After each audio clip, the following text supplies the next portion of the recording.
ये निराकार, सर्वशक्तिमान, सर्वव्यापी, ये परमात्मा का कोई आकार नहीं है मां, इसीलिए इसे निराकार कहा जाता है। ये स्वयं सारी सृष्टि का रचयिता, हर जगह व्याप्त है, कण कण में है,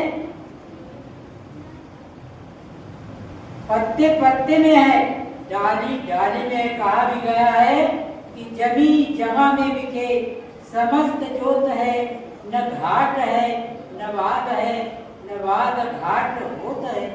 आप पूछो, परमात्मा के नाम तो अनेक हैं, महापुरुषों सत्ता एक ही है और ताकत एक ही है। एक ही नूर सब में वास कर रहा है। इस एक को न जानने के कारण हम खामखा एक दूसरे को बेगाना मान बैठते हैं, संकीर्णताओं में पड़ जाते हैं। आप पूछो, इस एक को एक करके जाने, एक करके माने, तभी सही माने में हम सभी एक हो पाएंगे। संत कहते भी हैं महापुरुषों, ये इसी की कृपा से हम सजे हुए हैं, इसी की कृपा से हमें सब कुछ प्राप्त हो रहा है। यह स्वयं सारी सृष्टि का रचयिता है। सारी शक्तियों का ताकत है, यही है। लेकिन महापुरुषों, हम क्या क्या मान बैठते हैं, कहाँ कहाँ मान बैठते हैं। यही निराकार जो है, यह इतने करीब है कि इससे करीब कोई चीज है ही नहीं। आँख खुली तो इसी में खुली, बंद हुई इसी में हुई। आज हम देखते हैं, दास सुना भी है, कुछ लोग कहते हैं कि हम इतने दिन से आ रहे हैं, हमें कुछ मिला नहीं, कुछ भी प्राप्त नहीं है। महापुरुषों, सर्वप्रथम तो इन महात्माओं की आंखों में इतनी अपार शक्ति है, क्या कहना है। नारद पुराण में एक प्रसंग आता है कि एक मैयत जो है 4 आदमी के कांधे पर जा रही है, उसके पीछे 150 आदमी चले जा रहे हैं। अगर उस मैयत पर किसी महात्मा की नजर पड़ गई तो वो पूर्ण होगा, वो अपने संपूर्ण को प्राप्त हो गया। अगर उस पर भी नहीं कुछ हुआ तो जलती हुई चिता की धुएं पर अगर किसी महात्मा की नजर पड़ गई तब भी उसका कल्याण हो जाता है। अगर ये भी नहीं हुआ तो जो चिता की जली हुई राख है, अगर उस राख पर किसी महापुरुष की नजर पड़ जाए तब भी उसका कल्याण हो जाता है। तो क्या ऐसी जीविती जागती महापुरुषों की नजर नहीं पड़ेगी तो कल्याण नहीं होगा? होगा, निश्चित होगा। और दूसरा जो चीज है वो संतों की वाणी में है। पता नहीं कितनी अच्छी अच्छी वाणियां,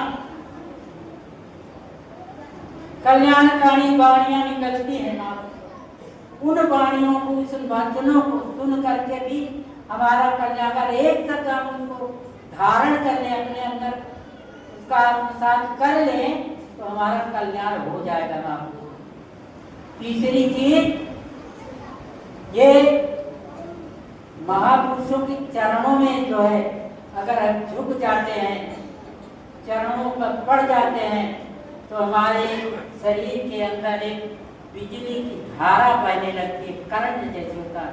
जैसे पावर हाउस से लाइट आई है, जहाँ स्विच ऑफ करते हैं, स्विच ऑन किए वहीं बल्ब जल जाता है। उसी तरह से जब ये पावर हाउस है इसमें अगर जुड़ गए तो हमारे अंदर एक करंट जो है संचरण होने लगता है। महापुरुष हमारा कल्याण क्यों नहीं अवश्य हो। ये न कहें कि हमारा कल्याण नहीं हुआ, हमारे जानती भी नहीं है, लेकिन मैं बिल्कुल सत्य बात बता रहा हूँ कि ऐसा होता है और हो रहा है। लेकिन हम क्या जाने समझे बैठे थे कि हमारा बिल्कुल हो रहा है, हमें पता नहीं है, इसलिए कि हम इनसे दूर हैं, इससे हट जाते और इसके करीब रहेंगे, इससे लगे हुए जुड़े रहेंगे तो हमारा कल्याण होता रहेगा, निश्चित होगा। तो इसमें दो राह नहीं। और ये दातार जो है अमर है, दातार अमर है। जो भी आत्माएं इससे जुड़ जाती हैं वो भी अमर हो जाती है। अब ये आत्मा के लिए कहा गया है, क्योंकि ये शरीर सदा कायम नहीं रहेगा, ये आता जाता रहता है, ये कभी कायम रहने वाला है ही नहीं है। और बड़े बड़े महारथी जो आए, महापुरुष आए, संसार पर अपना परोपकार किया, उनके भी शरीर नहीं रहे, चले गए। जैसे लंका का राजा रावण है, देखिए इतना बलशाली था, इतना तपशाली था कि उसका शरीर भी नहीं रहा, चला गया शरीर छोड़। शरीर तो सबका जाता है महापुरुषों, सबका चला जाता, किसी का रुकता नहीं। लेकिन यहाँ अमर जीवन कहा जाता है। अमर जीवन कौन है? अमर जीवन क्या है? जो स्वयं अपने को मार देता है जीते जी, और अपनी मैं को मार देता है महापुरुषों, और इस निराकार से जुड़ करके अपने अहंकार को मिटा देता है, उसी का जीवन अमर जीवन होता है। लेकिन अमर जीवन होता कैसे है महापुरुषों? सद्गुरु से अपने स्वरूप को जान करके आत्मा इस परम पिता परमात्मा में अभेद हो जाती है महापुरुषों। ये जीते जी होता है, मरने पर नहीं होता है, जीते जी पर होता है। और इसी योनि में आत्मा, इसी शरीर में ये विदेह की अनुभूति करती है, विदेह की अनुभूति करती है, और शरीर छोड़ने के बाद सदैव काल के लिए इस निराकार प्रभु में समाहित हो जाती है। उसका